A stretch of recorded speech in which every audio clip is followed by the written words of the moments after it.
Hello mga kumars, good morning. O karon di ay nag-lunch ko, nya ako rang usa ang mag-lunch karon. Kay humana og lunch ang akong partner. So si Angel po dili ka ulit tuas sa school, nagbaon siya ato siya mag-lunch sa school. Okay, so ako rang usa karon mga kumars. So ali mga unta ninyo, di ako'y bato nga favorite namong Angel, no?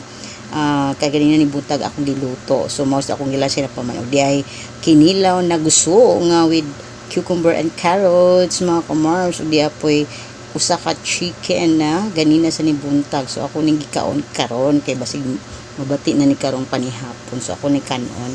So di apog koy Yakult para sa paglimpyo sa atong mga tinai mga unsa na sa atong tiyan diha para mawa na mga bacteria unsa na diha.